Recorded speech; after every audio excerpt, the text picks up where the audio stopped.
Hey, Judge Jackie here, moderating on the last set of videos. In spite of the fact that there were no challenges, there were still factual errors I need to clear up, and also some tips going into the other sections.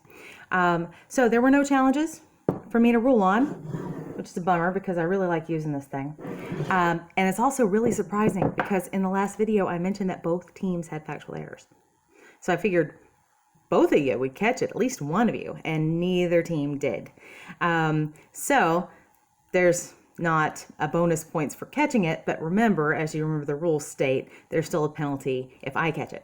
So I'm gonna correct those errors. What this last part was supposed to be was a response to the challenges and a defense to that. So if something you said was challenged, you defend what you said. And there were challenges made of your candidate. You defend your candidate in light of those challenges. Now let's start with Team McGavin. There was not a response to Team Gilmore, and they challenged you a lot. I know I ruled on those challenges, but one of the challenges that they gave you was factually incorrect. And I really expected you to call that out. So they clearly misrepresented your words, in that you said that not having to rein in Miss Gilmore, the board of directors, is more likely to accept any kind of suggestions that Mr. McGavin has based on his experience. You said the board would be more likely to do that. And that was substantiated. And what was said, Team Gilmore accused you of saying that Mr. McGavin would be more likely to be open to ideas. You never said that. So that's a factual error. If you'd have called them out, that would have been a bonus, which would have been good. Kind of helped even the playing field. And unfortunately, you didn't. Nonetheless, it's still a penalty. You're not allowed to make false accusations. If I catch it, it's still a penalty. Now, Team Gilmore. Team McGavin accused your team of laying off employees in their challenge.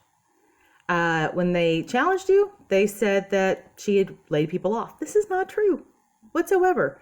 This is factually incorrect. It is not supported by the scenario. The scenario said that through no fault of her own, a grant got canceled after 2 years, and that involved a lot of headaches and restructuring, and the core administrative staff was unhappy because they don't think another leader would have even gone for that grant, and they would have been spared all that. But what you said was not true. If Team Gilmore had called that out, that would have been 5 points in their favor, but they didn't. I'm calling it out. There's still a 5-point penalty. However, these even out. Penalties in this debate are like in sports.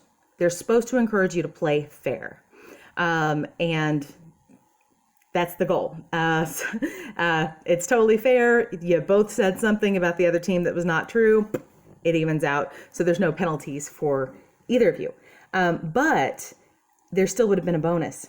So even though the penalties will even out, there would still be, if either of you had called it out, there would still be the 5-point bonus. So I encourage you not to let things go.